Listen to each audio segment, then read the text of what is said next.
Supreme court में कुछ दिनों से झारखंड पुलिस सब इंस्पेक्टर का एक केस चल रहा है, जो कि हॉनरेबल जस्टिस राव और जस्टिस रविंद्र भट्ट जी की बेंच में चल रहा है। यह केस 3 फरवरी 2021 को रिजर्व हुआ था और 18 फरवरी 2021 को सुनाया गया है। लगभग 15 दिन के गैप पर 15 दिन बाद ये जजमेंट सुना दिया गया। इस केस का पूरा मैटर ये है कि शुरू में झारखंड पुलिस ने एक रिज़ल्ट बनाया जिसमें काफ़ी लोग सेलेक्ट हुए और वो फ्रेश सेलेक्ट लिस्ट थी, जिसमें कुछ लोगों को ऑब्जेक्शन हुआ कि इस एग्ज़ाम में काफ़ी गड़बड़ियाँ हुई हैं लिस्ट बनाते समय और मेरिट का ध्यान नहीं रखा गया, जिसको ध्यान में रखते हुए पुलिस डिपार्टमेंट ने आईजी के निर्देशन में एक कमेटी बनाई, जिस कमेटी ने अपनी रिपोर्ट सबमिट करी और बताया कि हाँ, इस रिज़ल्ट में बहुत ज़्यादा गड़बड़ी है मेरिट को लेके। उसके बाद में फिर से रिज़ल्ट रिवाइज हुआ और जिसमें से 42 कैंडिडेट्स निकाल दिए गए, बाहर कर दिए गए। और चूँकि वो जो 42 कैंडिडेट्स थे वो ट्रेनिंग कर चुके थे, ऑलरेडी अपॉइंटेड थे और उनको निकाल दिया गया और उनकी जगह 43 नए कैंडिडेट्स लिए गए। तो उन्होंने इस मैटर को सिंगल बेंच में झारखंड हाई कोर्ट में चैलेंज किया।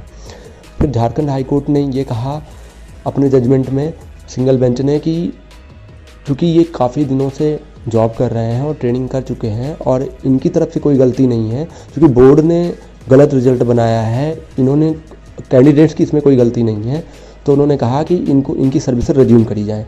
फिर जजमेंट के खिलाफ झारखंड सरकार चली गई डिवीज़न बेंच में।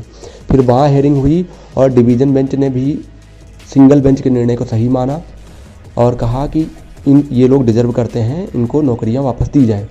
फिर बाद में सरकार आ गई सुप्रीम कोर्ट में सरकार भी आई, साथ में वो लोग आए जो मेरिट लिस्ट में नीचे थे। मतलब कि जो 42 लोग बाहर निकाले गए थे वो तो आए ही कोर्ट में अपना पक्ष रखने के लिए कि हाई कोर्ट ने सही जजमेंट दिया, हमें लिया जाना चाहिए। साथ में वो लोग भी आए जो किसी तरीके से सेलेक्ट नहीं थे और मेरिट में नीचे थे। उनका कहना था कि जब आप इन 42 कैंडिडेट्स को ले रहे हो तो हमें भी लो, क्योंकि हम इनमें मेरिट से ऊपर हैं। तो सुप्रीम कोर्ट ने ये डिसीजन सुनाया 18 फरवरी को कि नहीं, क्योंकि उनको रिलीफ इसलिए दिया जा रहा है क्योंकि वो ऑलरेडी सिलेक्टेड थे और उन्होंने जॉब कर ली थी, लिहाजा उनको निकाला जाना उचित नहीं है। हमें मानते हैं कि आप लोग मेरिट में ऊपर हो, लेकिन क्योंकि बोर्ड के पास वैकेंसी नहीं है ज़्यादा और ऑलरेडी एडवर्टाइज्ड जो वैकेंसी हुई थी वो सारी फिल हो चुकी हैं, लिहाजा हम एडवर्टाइज्ड वैकेंसी से ज़्यादा फिलअप के लिए ऑर्डर नहीं दे सकते। तो कोर्ट ने हाई कोर्ट के निर्णय को सही माना और जो लोग आए थे कह रहे थे कि ये जो 42 कैंडिडेट्स हैं जिनको दोबारा रीइंस्टेट किया जा रहा है, इनको अगर लिया जाएगा तो हमें भी लिया जाना चाहिए। तो उन्होंने रिजेक्ट कर दिया, नहीं, आपको नहीं लिया जाए, भले ही आपकी मेरिट ज़्यादा है, इनको इसलिए लिया जा रहा है क्योंकि ये जॉब कर चुके हैं। और हाई कोर्ट के निर्णय को बिल्कुल सही माना, कहा कि ये लोग ट्रेनिंग किए हैं, ये डिजर्व करते हैं। यही पूरा ऑर्डर था। देखिए, झारखंड एसआई केस की जो आप लोग बात कर रहे हैं कि एक जजमेंट आया है जिसमें ट्रेनिंग किए हुए 42 कैंडिडेट्स को जॉब देने के लिए बोला है सुप्रीम कोर्ट ने, ठीक है। तो उसमें क्या है कि वो केस कोई मेरिट बेसिस पे नहीं लड़ा गया है, वो एक मर्सी एप्लीकेशन के तौर पे केस लड़ा गया है, उसी पे उन्हें रिलीफ मिली है क्योंकि एक रिज़ल्ट बना था झारखंड एसआई का और जिसमें कुछ दिक्कतें थी। उसको वहाँ पे एक कमेटी बनी, उन्होंने सब कुछ फिगर आउट करा, उस रिज़ल्ट को रिवाइज़ किया गया। तो रिज़ल्ट रिवाइज़ होने के बाद जो ट्रेनिंग कुछ बच्चों ने कर ली थी वो बाहर हो गए और फिर उन्होंने वो केस लड़ा और फिर वो सिंगल बेंच डबल बेंच जीतते हुए सुप्रीम कोर्ट में भी जीते और उन्हें रिलीफ मिली है फाइनली।